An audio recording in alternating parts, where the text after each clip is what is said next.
I think every citizen here has to know that the Israeli government, the Israeli society will do anything to bring him back to his family, back to his community, because that's a core value in the Israeli society. Leave no man behind. That's what we are established on, and that will be our legacy as Jewish people, as Israeli people, I think, till the end of days. Hello and welcome to State of a Nation. I'm Eylon Levy. Israel and Hamas agree on something. Hamas is evil, and we both want the world to know it. Recently, Hamas has been going out of its way to show the world what a twisted and depraved regime it is. It showed the world how evil it is with the dead baby parades, when they paraded the bodies of Kfir and Ariel Bibas in black coffins as they invited families to celebrate it in Gaza like it's a family fun day. They showed us how evil they are when they released 3 hostages who had been deliberately starved so they looked like Auschwitz survivors. And they showed us how evil they are with a recent propaganda video that took unimaginable creativity to produce that cruelty. That propaganda video features the brother of today's guest. Ilay David is the brother of Evyatar David. Evyatar was abducted from the Nova Music Festival on October 7, 2023, together with his best friend Guy Gilboa Dalal. They've been trapped in the dungeons of Gaza for over 17 months. And Ilay joins me on the podcast today to talk about the revelations that they have found from other surviving hostages about the conditions inside the dungeons of Gaza, about the family's struggle to keep the hostages' plight at the forefront of international consciousness, and about the conversations that he's been having with Trump administration officials about the need to put pressure on Hamas's state sponsors to force them to release all the hostages now. It's a gripping episode and one with a call to action on everyone watching this to do whatever you can to fight for the freedom of the hostages rotting in the dungeons of Gaza. Join me for a conversation between the lines and beyond the headlines. Breaking news out of Israel this morning. Shocking hostage taking. Hundreds of Israelis are dead. I want to bring in Israeli government spokesman. Eylon What happens when the 4-day pause? How do you resolve this? Where does this go? Ilay David, welcome to State of a Nation. Hi, thank you for having me. The last proof of life that you have of your brother Evyatar in the dungeons of Gaza came from a hostage video released by the Hamas regime in Gaza. And it was an especially cruel video that shocked everyone in Israel. Tell me what was in it. We saw Evyatar and his best friend, Guy. We saw them inside a van. The terrorists took them out of the tunnel in order to show them the releasing parade of the hostages. One of them was with them underground, inside the dungeons for 8 months. Which hostage? Omer Venkert. And they saw him from the van. They are talking about him on the video. And then they beg to the camera for Netanyahu, for the world to save them, to get them out of the hell. And then they're being taken to the tunnels again. I mean, we've seen some really sick propaganda videos by Hamas. Of course, the dead baby parade when they took out the bodies of Kfir and Ariel Bibas. All the hostage release parades, which have been degrading and humiliating. But a video in which they took 2 hostages. They told them they were going to be released. Yes. And then had them beg for their lives on camera was especially cruel. Where were you when you received that video? I mean, how do you get a video from Hamas? Do you just see it on the news like everyone else? They emailed me. Just kidding. I mean, I was on the States. You had me for a moment, because they're cruel enough that they would do that. I was at the States with Guy's older brother, Gal, and we sat on Trump's speech. And while he was speaking about the hostages... Where was Trump speaking? This was at CPAC? Yeah, it was at CPAC. And while he was speaking about the hostages, it was amazing. The timing was perfect. My phone explodes from calls and messages. And then everybody tells me there's a video. And I enter Telegram. They post all of their videos in Telegram. And we see Evyatar and Guy. And me and Gal, we are sitting right next to each other. And we see that muted. And we just, we showed the video to everybody around us, people from the White House, the staff. While Trump is speaking? While Trump is speaking. You're passing around your phone to his staffers? Yes.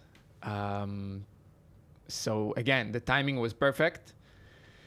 But after that, we saw the video again. I mean, we were so excited to see a sign of life from them. Was this the first proof of life that you received of Evyatar from Gaza? It was the first solid proof of life. On October 7th, they released a hostage video of both of them, Evyatar and Guy, and another video with Evyatar only, when we saw him being dragged shirtless, bounded inside the Gaza Strip. And then we saw both of them bounded, beaten inside a dark room. They were terrified, looking straight to the camera. It was on October 7th. So we were sure Evyatar is alive. We were sure, like we could feel him. I really could feel him in my bones. I could feel when he's cold or when he's hungry. But then we saw that they are together. At the last video, we saw them together. We had no idea that they are together. We knew they went together to the Nova Festival, but they were kidnapped together, but we had no idea that they are together all that time. So it was amazing for us because hopefully they kept each other sane. Sane. They were childhood friends, right? Yes. So to be held together in captivity, at least they're able to talk and keep each other sane throughout the torment. But hang on, you received this video of them begging for their lives at a hostage release parade while you're watching President Trump speaking at CPAC. President Trump's staffers are right next to you. You pass around the phone. I mean, how do they react when they see this? How do they react to this? They were shocked. I think they're not used to see those kinds of videos. Because it wasn't just another hostage video where they forced them to to read a statement in front of the camera. It was like a disgusting level of creativity had gone into coming up with the cruelest video they could come up with. Yes. They just asked them to watch, and then they told them, just beg for your life. Tell Netanyahu, tell Israel, tell whoever's listening, save us. And so they improvised. They kind of improvised. They didn't receive any text to read from. And they're bad actors, I must say. Why? You can see they are acting. You could see that. I mean, it's authentic because I know my brother and I saw him in that video. I really saw my brother, which I know and love, but I saw in his eyes that he's really begging for his life. I saw a broken man. I saw somebody who's starved and exhausted and humiliated. And he wanted to cry so much. I saw that. I know him. He just wanted to cry, but he wouldn't allow himself to cry. Ilay, tell me about your brother, Evyatar, because it's very easy for people who care about the hostages to see them as a symbol, a cause, a name, a face. But these are real people rotting in hell. Exactly. And that's part of of our advocacy, to make them people, to bring it back to who they are. And they are, my brother is a person, not only a poster, not only a number. So gladly. Evyatar is 24.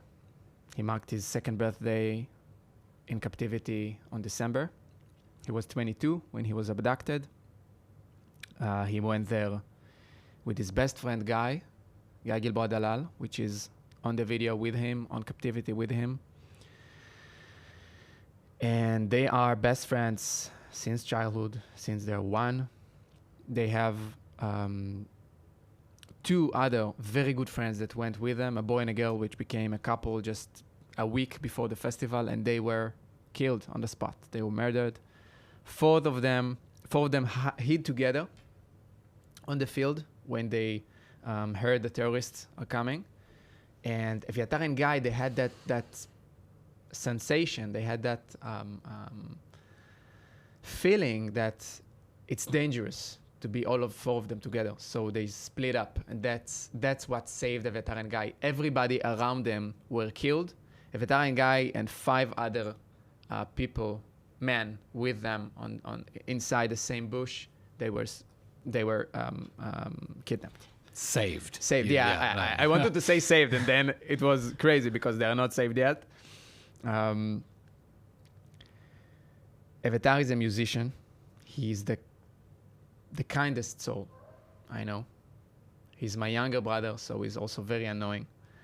But I see how he treats my parents, and he's such a good son for my parents. And they are on his mind all the time. Evyatar, he's a listener. His friends, their joke is that he's their therapist. And every time they have any problem or they need advice, they go to him because he can listen. He's very patient.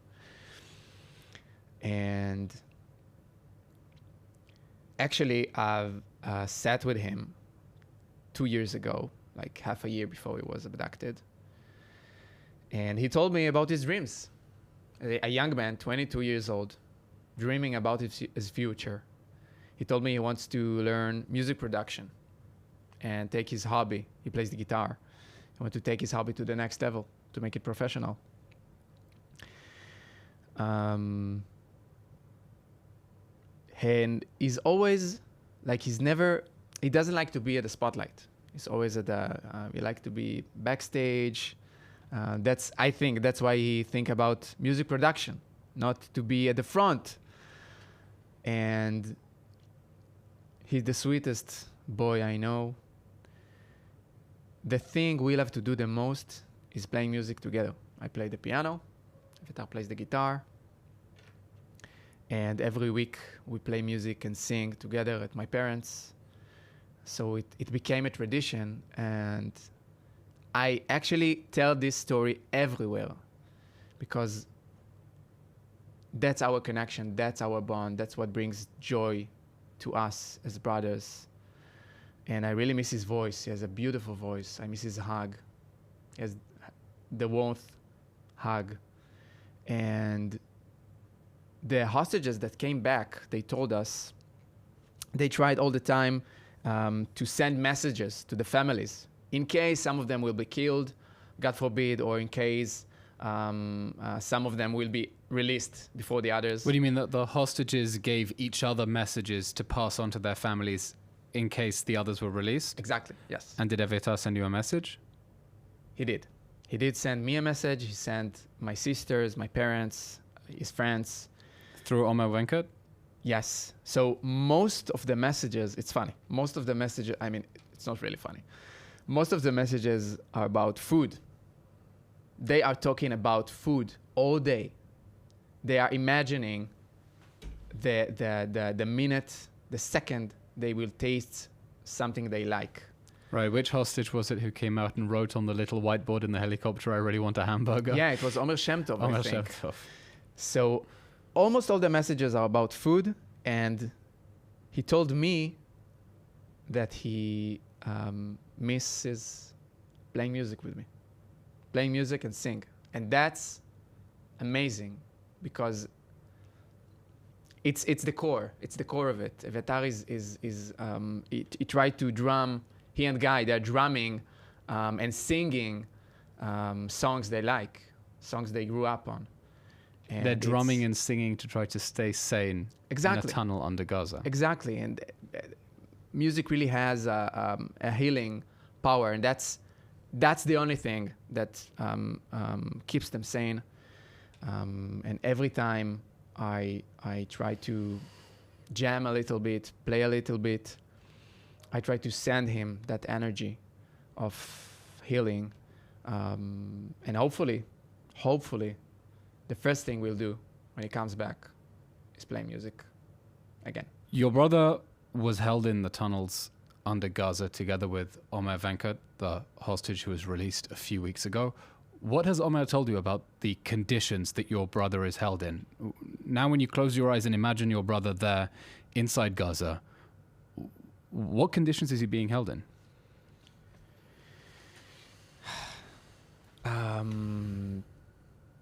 It's tough. I mean, since I've heard about it, I'm kind of broken.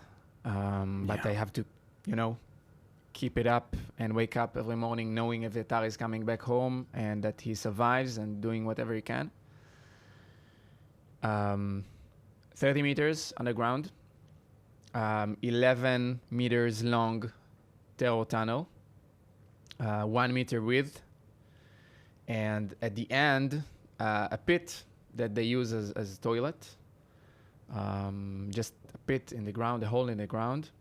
A hole inside a hole in the ground? Yes, inside the tunnel.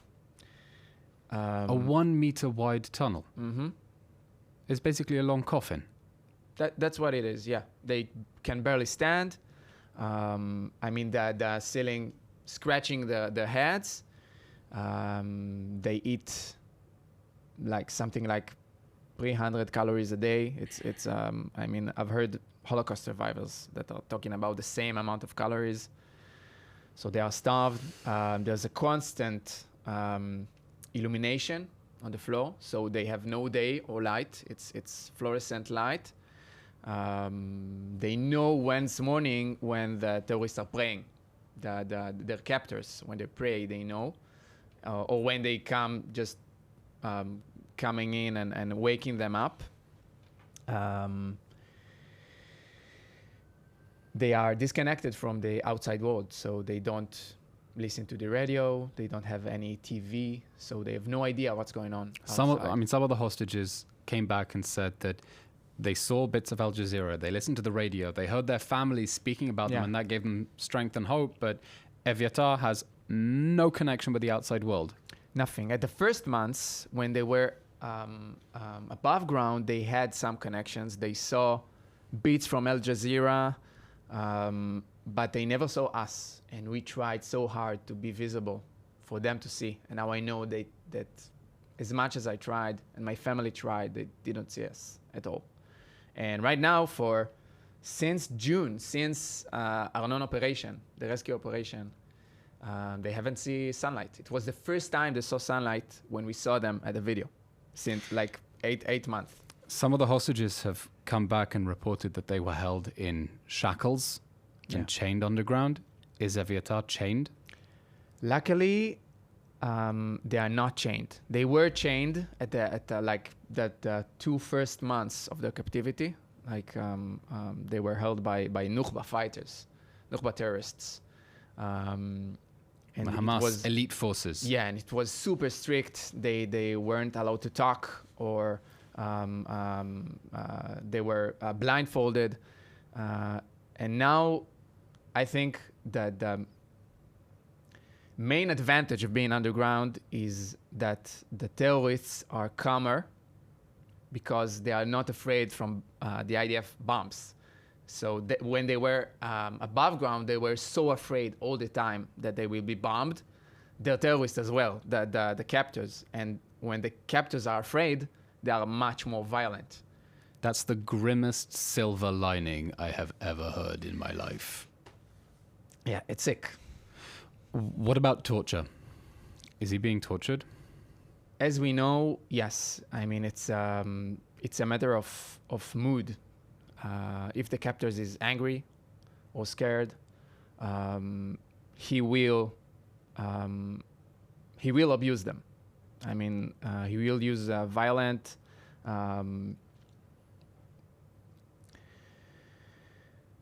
Fortunately, most of the time they just need to deal with starvation and depression.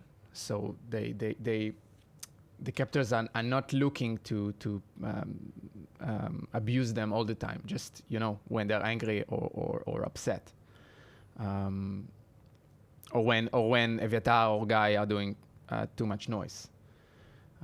So again, luckily, most of the time they are not abused, but there are those little points when they, as we saw in the video, by the way, when the captors are using psychological terror on them.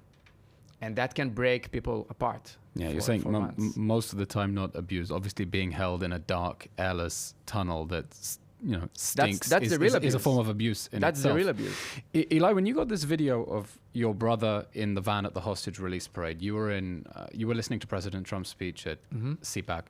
I was at home. I saw this video, and whenever there is a hostage video, immediately before I, as someone with a Twitter account, publicizes it, we always wait for an announcement from the hostage forum, because some families don't want the propaganda videos released, some want them released, some want only stills. And, I have an interest, obviously, in telling the whole world about this, about how evil Hamas is, but we also want to respect the family's wishes, so we wait. And some families don't want the propaganda videos released at all. Your family made a decision pretty much immediately that you wanted the video to be released. Why? It was like there was no discussion. We were immediately publishing that video because, as you said, we wanted the world to see Hamas cruelty.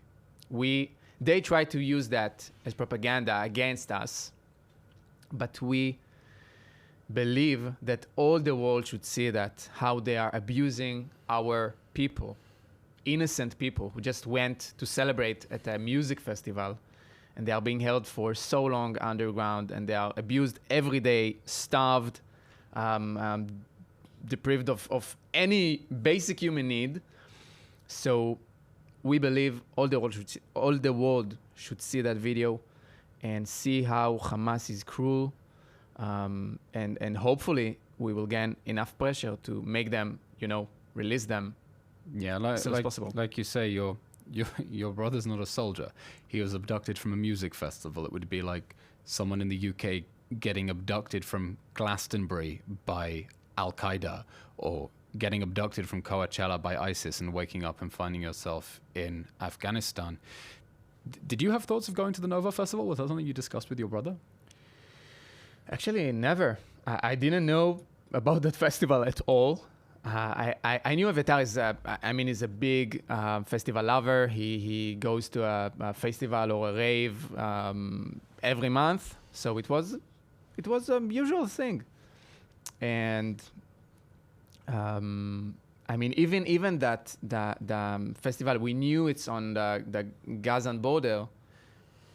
It didn't mind us. It's inside Israel. It's okay. Yeah, it was meant to be. It was meant to be, and that was obviously part of the massive disaster of October 7th. The people who were supposed to be perfectly safe inside Israel's borders, we were let down. Eli, you just spent a month in the US trying to drum up support for the hostages and their families. You said now that you wanted to release the video, the Hamas psychological terrorism video, because you want to increase pressure on Hamas and show the world its cruelty. What sort of pressure are you trying to drum up against Hamas? What were you asking for in the US? So first of all, I think supporting Israeli efforts to protect its citizens, it's something super important for all the nations to understand, because we are fighting an enemy that's spread around the world. It's not only Hamas, it's accomplices as well.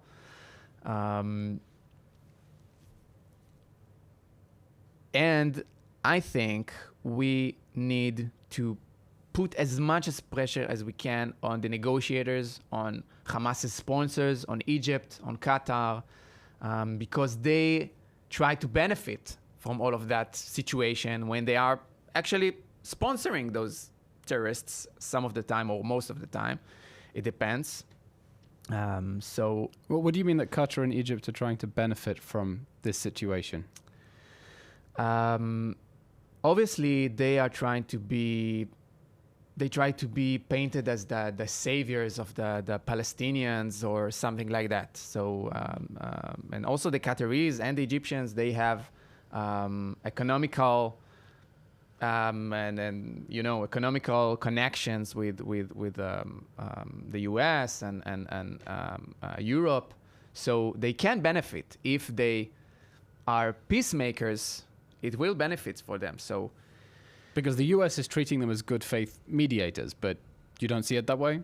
I don't see it that way. I think when it will be over, the Qataris should pay And right now, we are counting on them because they really made a very, very long way as negotiators, so we cannot afford to lose that. But we have to keep pushing them. The U.S. has a big military base based in Qatar, and it's a very strong leverage on them. I mean, the U.S. have very strong leverage on the Qataris, and hopefully Trump knows how to use that leverage. So when you were in the US now, you were demanding political pressure on Egypt and Qatar to use their leverage against Hamas and not just pretend that they're these go-betweens? Actually, most of the time I demanded that Trump's team will think about a better framework than the framework we were used to work with. I mean, the Biden administration, they had a certain framework which didn't work so well. So I asked them to do what Trump's do better, to make a better deal, to secure a safer, bigger, faster deal, something that everybody could benefit more. And hopefully, I mean, I know they are more goal-oriented than like framework-oriented. So hopefully they can make something better. I mean, let's just create a little bit of sense for our listeners.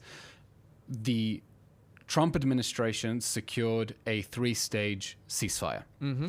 Phase 1 of the ceasefire is over. In phase 1 of the ceasefire, Israel received 33 hostages back, 8 of whom were murdered in captivity and came back as bodies. Israel agreed to a pause in the fighting, retreated from the urban areas in the middle of Gaza, flooded Gaza with over 4,000 trucks of aid every week. 10,000 of them in total. Over 25,000 trucks of aid have entered Gaza in phase 1 of the ceasefire, but that is over. Phase 2 of the ceasefire is supposed to see Hamas release the remaining living hostages, of whom we think there are around 24, including your brother. Hamas will release the living hostages. Israel will withdraw from the Gaza Strip completely, and the war will end. The problem that we're in now is that Israel and Hamas have fundamentally different interpretations of what phase 2 means. We're about to witness what happens when an unstoppable force hits an unmovable object, right? Israel says, sure, we'll end the war and we'll withdraw, but Hamas has to step down. It has to relinquish power. We're not going back to the Hamas terror regime controlling Gaza, plotting another October 7th massacre. That's not something we can consider. Hamas says, well, we're using the hostages as insurance to try to force an Israeli withdrawal, and phase 2 means Israel backs off and Hamas begins reconstruction of the Hamas terror state in Gaza. So where we're at now, that the talks have broken down, is that the United States has proposed what they're calling the Witkoff framework, which is a bridging step. It says, until we can agree on phase 2 and a permanent ceasefire, Hamas will release half of the hostages, living and dead, and then they'll release the rest when we get to a permanent ceasefire. I wonder, Israel has said we accept that. Hamas has said no. What do you think of that proposal? It's a tough question. I think every proposal that doesn't include all the hostages together at once is not good. So we have to agree about the less worst scenario, I think, the less worst deal. Yeah, there are no good options on the table at the moment. For sure. The situation is terrible, whichever way we look at it. I mean, I can only tell you how we as families, how we feel. Yeah. Every drop of hostages, every small amount of hostages coming out, even a half. I mean, okay, so we release a half, and the next time we will release another half of the half, and then another half, and it will never end. And better we than as no families, one we're getting out now. That's right. But still, we as families, it's like the Hunger Games. It's much more cruel than that, because we became a big family on October 7th, us, the hostage families. And it's a torture for all of us to not be able to see the end. And it's like a Russian roulette. I mean, every time a hostage is coming out, you are not sure about the next one. You can never know when the next one is coming out, and that's a real torture. So you keep on hearing the stuff about the starvation, about the inhuman conditions, about the mental illness, and you don't know when it will be over. So. I mean, you're telling the Trump administration, help us get a better deal. Help us get a deal that gets all the hostages out in one go. Do you see any world in which the Hamas terror regime agrees to release all the hostages in one go? Like, why would they do that? I think we can agree to a deal where Hamas still stays in control. And that's because they are second priority. That's what I think. I think we have to save the ones we can save, which are suffering for so long, for more than 500 days. They are suffocating underground, and they can be executed at any moment. So we have a moral obligation to save them right now. And that's first priority. And the second priority is demolishing Hamas. And I think, Israel showed how strong it is, how much force it has, how strong intelligence it has.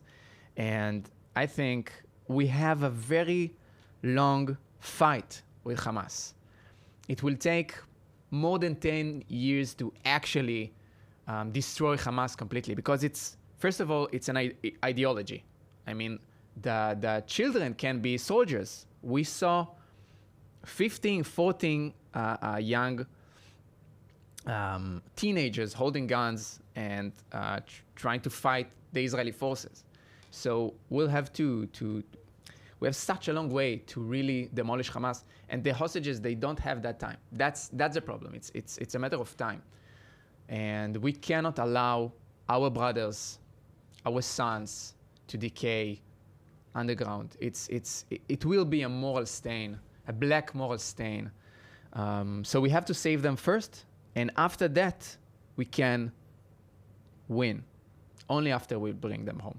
Right. So the argument is pay whatever price you have to pay now, get the hostages out, and we'll go back to the war later. Somehow we'll demolish Hamas. It just won't happen tomorrow. It'll be the day after tomorrow.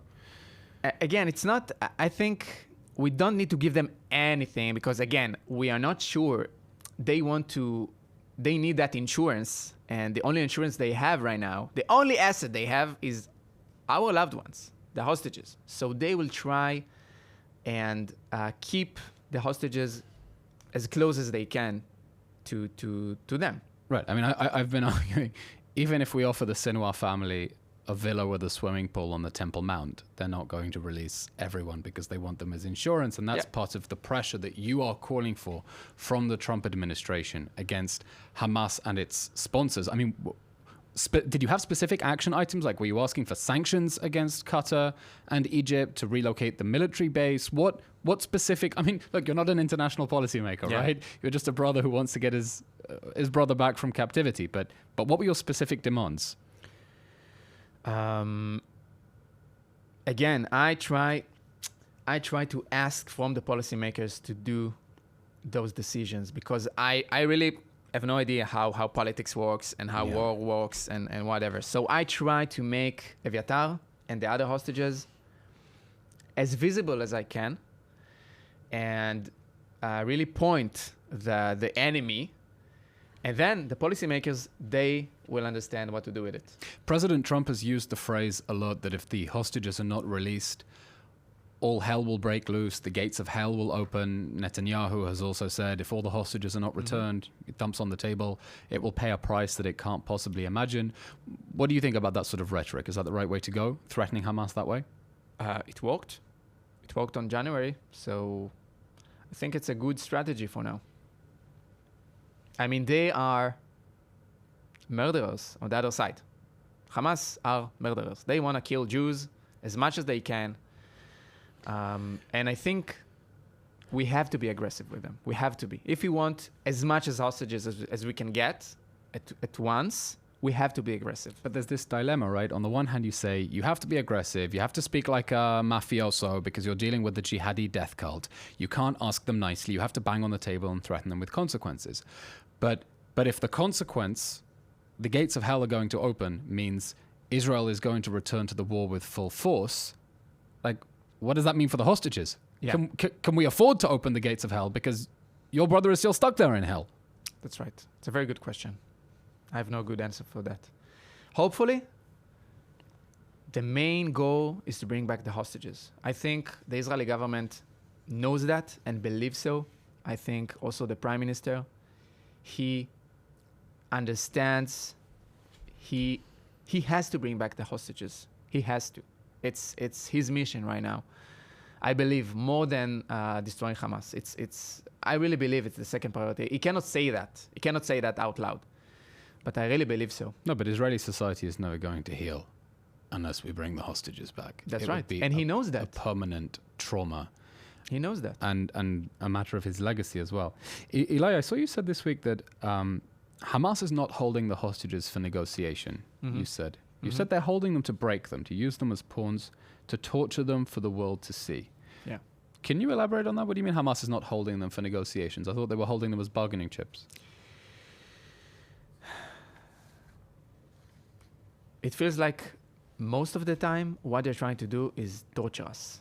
Torture us, the families, torture them as human beings. They are spitting in the face of modern society, Western society, just spitting in our faces.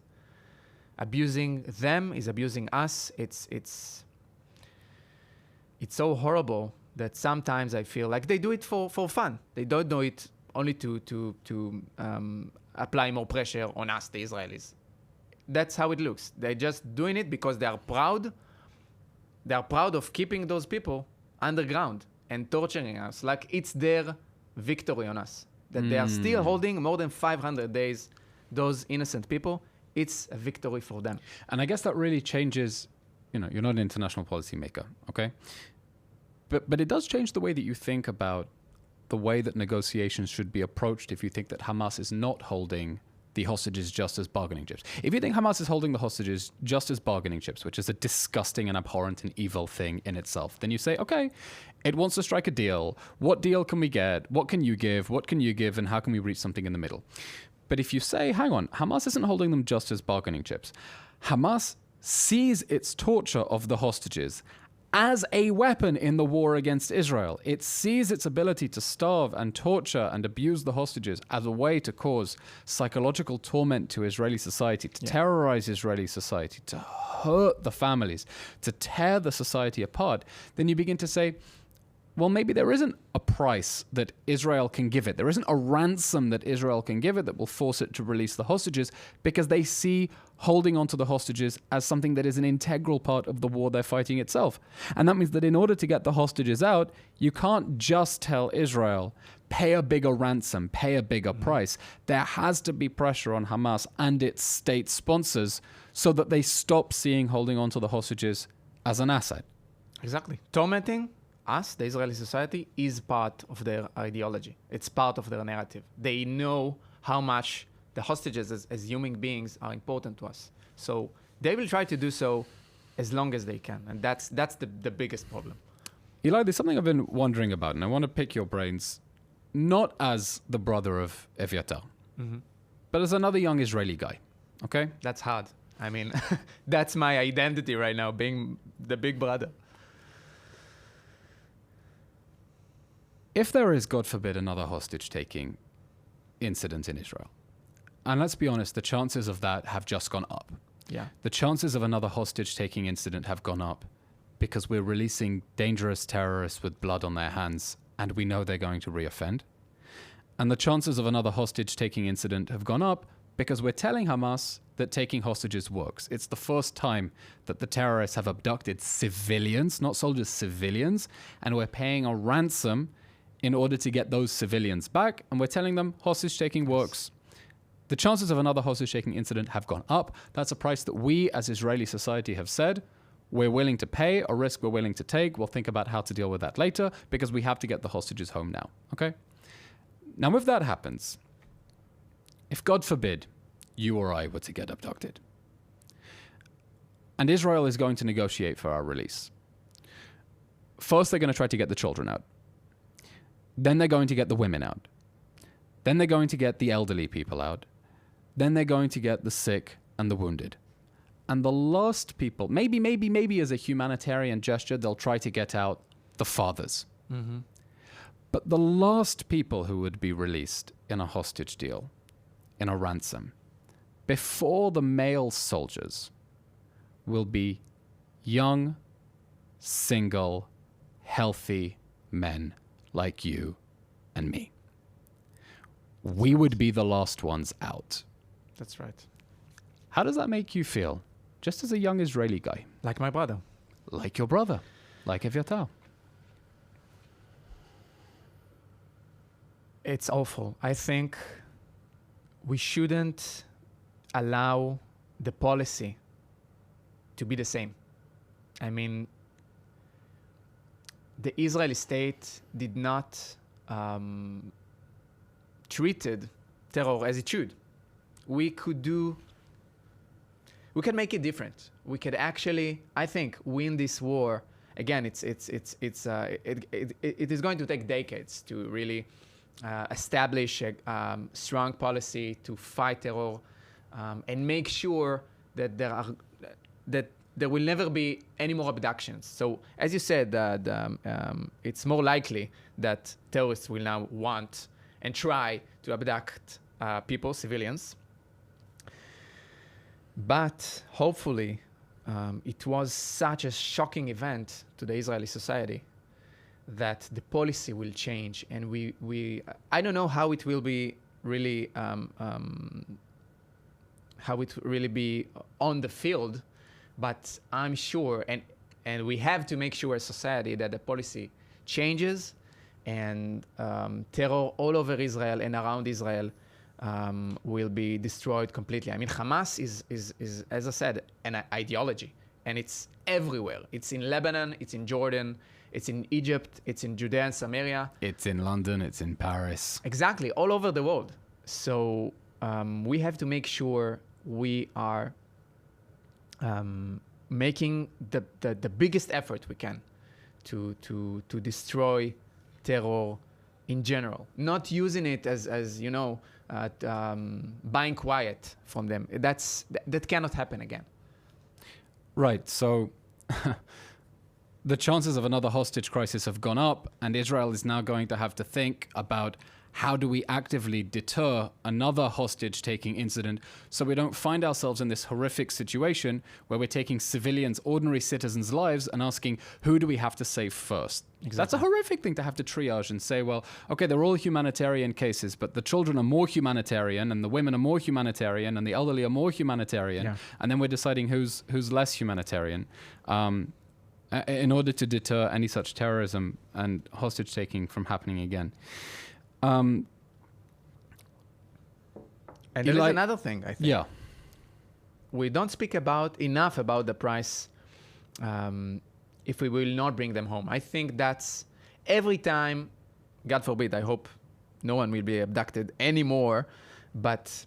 It's crazy we're even having this discussion. Yes, it is. Maybe we shouldn't. Now I think about it. Maybe we shouldn't, but I think every citizen here has to know that the Israeli government, the Israeli society will do anything to bring him back to his family, back to his community, because that's a core value in the Israeli society. Leave no man behind. That's what we are established on. And that will be our legacy as Jewish people, as Israeli people, I think, till the end of days. And I think also a really powerful message for the rest of the international community that just wants this problem to go away. And I think, look, would it be fair to say most of the international community would be happy to just abandon the hostages? If it was their problem? No, it's our problem. The Israeli hostages. Yeah, of course. Yeah, like we know that none of the foreign policymakers are going to use any of their country's leverage to try to get the hostages out. These are not a top priority for them. But it means that the statement that we as Israeli society are making to the world is we're a country built on solidarity of people who care for each other, who do not abandon anyone in the field, not a soldier and certainly not a civilian. We care for each other. And I think that message that Israelis care for each other is something that really should inspire people around the world in societies that perhaps have less social solidarity. Yes. Ilay, all of the listeners of this podcast are going to be people who are going to want to know what they can do to try to help free the hostages, to give you support as the hostages' families. Yeah. And we're a little bit out of advice. We tell people wear the pin, wear the dog tag, put up posters, post on social media. But I feel that, even I lack tools to try to help. And I try to host as many of these podcasts with relatives of hostages to try to raise awareness. Maybe if you want to turn to the camera here and speak directly to our listeners and viewers and tell them what you want from them and what they can do to help you and to help Evyatar. So, first of all, help us be our ambassadors, make the hostages visible. There are 24 young men begging to be saved, and 35 others which are dead, unfortunately, but we have to bring them as well home to be buried. And we have to do whatever it takes to just make them as visible as we can. So put their posters everywhere. Be creative, make big rallies, big prayers, call the policymakers, email them all day, because they cannot forget those innocent souls behind. They cannot forget our broken communities, which have to be fixed and healed. If you are in some kind of influence position, use it. Make a phone call. If you are close to Trump administration, please. First of all, I'm so grateful, so grateful for you. We know Trump's committed, President Trump's super committed to bring back all hostages, and we have to push it. We have to encourage him to do so, because he understands what's good, what's right. The only ticket I have is really try to make I know Evyatar, so I can tell about him, and that's my tool as a relative. But people around us can only make sure Evyatar is visible, and hopefully policymakers will do enough very soon, because Evyatar is dying. My baby brother is dying, and also dozens of others. Ilay, we're going to race this episode out as quickly as possible, because this is a humanitarian emergency and there's no time to spare.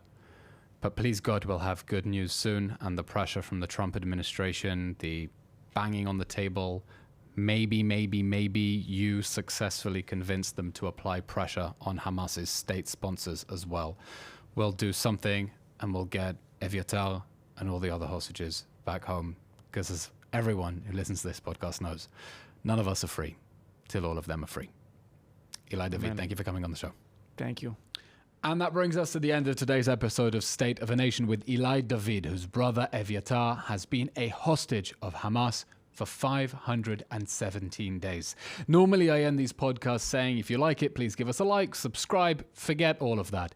Please take a poster, a hostage poster, and stick it on your nearest lamppost. Cover your neighborhoods in hostage posters. Write a letter to your local representative. Do exactly what Ilay asked you to do to raise international awareness about the hostages, because the world wants to forget about them, and we will not abandon our brothers and sisters who are rotting, dying, starving in the dungeons of Gaza. I'm Eylon Levy, and thanks for joining us.